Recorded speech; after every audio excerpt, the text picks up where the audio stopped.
Our Joint Anti-Terrorism Task Force arrested a UPDF deserter who deserted the country in 2016 and went and joined the ADF ranks in the DRC.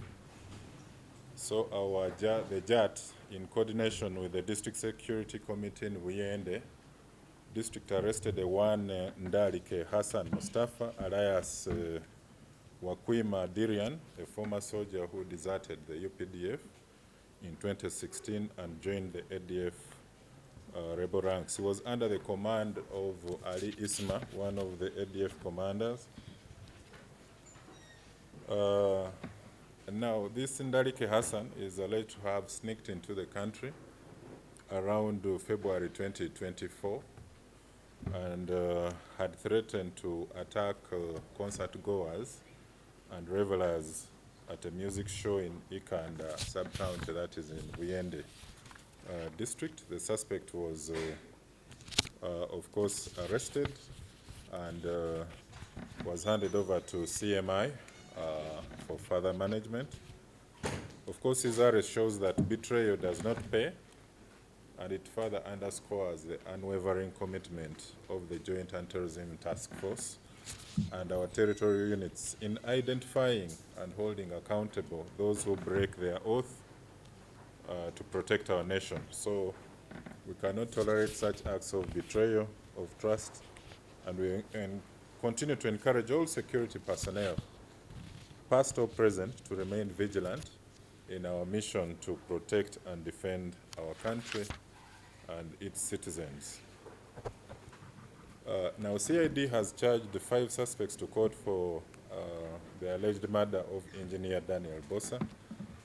So the CID at Kampala Metropolitan have arraigned in court 5 suspects who are linked to the alleged murder of engineer Kaketo Daniel Bosa, which occurred on the 25th of February 2024 at Chikandwa Village, Lunguja Rubaga Division.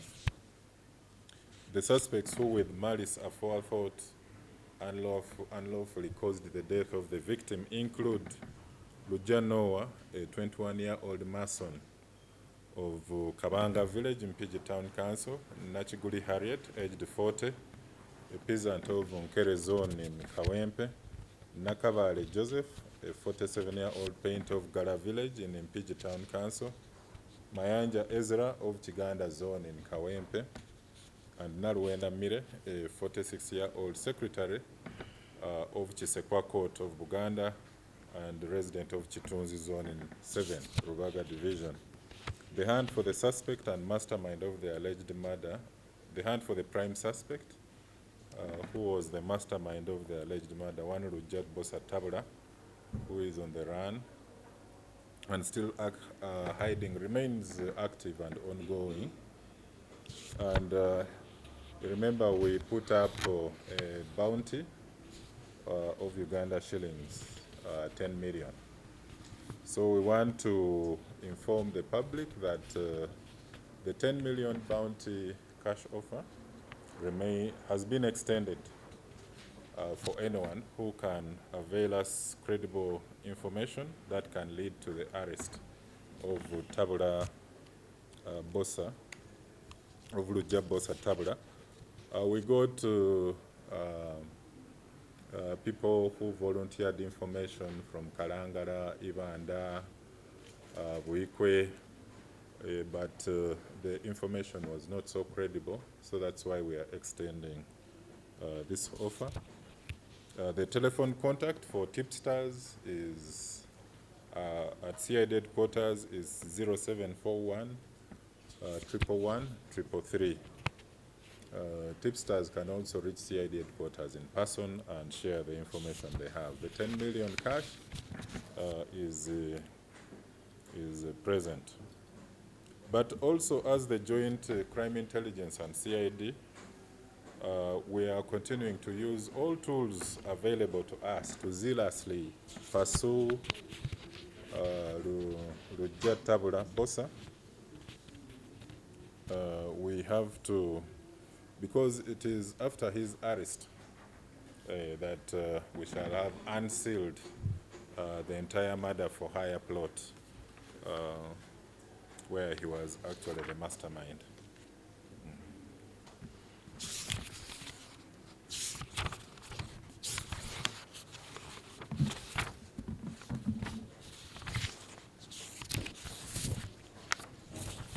Now, we've been getting complaints where members of the public have been crying foul and claiming that they are paying money for CCTV footages and for criminal cases.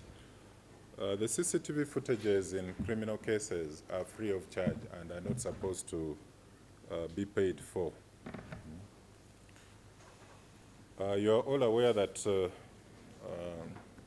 there is an increase in usage of CCTV, both public and private, in our country.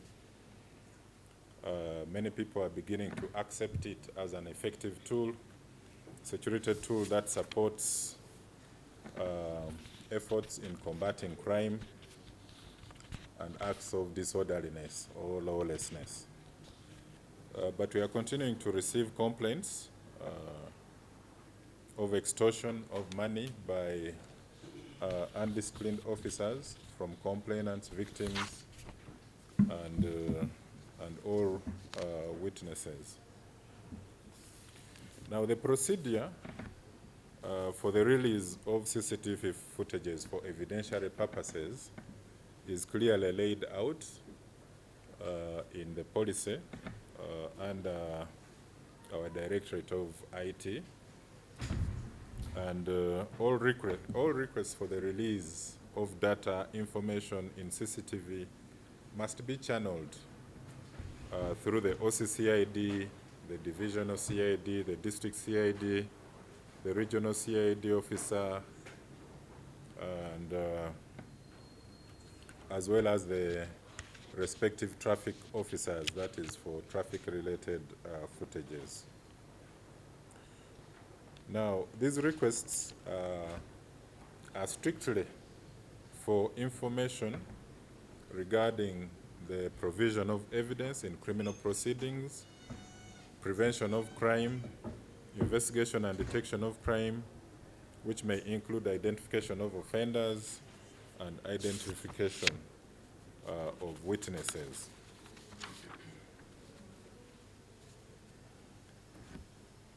Now, for a CCTV footage to be admissible in criminal proceedings, there must be a clear chain of custody from the time the footage was recorded until it is presented in court. This ensures that the footage has not been tampered with or altered. So that is why we are saying that it must be obtained legally without infringing on individuals and privacy rights in certain jurisdictions. So we've indicated clearly that it is not in order for a complainant, a civilian person, or a witness to go to the CCTV center, pay money, and retrieve a CCTV footage. It remains evidence which remains with the investigating officer, a detective, or a traffic investigator. Are we together? So we are saying that it is the duty of the person who is investigating your case to write a formal request to the responsible officer in CID or traffic, and then that CID officer or respective traffic officer forwards that request to the technical officer in the CCTV command center. The CCTV operational centers are out of bounds to any other person apart from that responsible officer who is approaching them for evidentiary purposes. Because these days you find people coming, civilians coming to the CCTV command center. They have sent us for a footage. No, that is not correct procedure. The footage can be tampered with at any stage, and then we lose that piece of evidence, which is tangible, in court. So the technical ICT officers thereafter proceed, extract the required footage, and they give it to the respective detective or traffic investigator. In some cases, police may refuse to release footage due to some privacy concerns or other reasons. So that discretion must also be known. It is only when a court order is given against that we can get to release that footage. And then these footages can only be stored for 90 days. That is 3 months. That is what you should get to know. So the public, we are making it aware to you that footage is handled by CID, not ICT technical officers at the back end of the system. Now, there are also CCTV footages that are being requested in civil suits. That is a service that we do offer.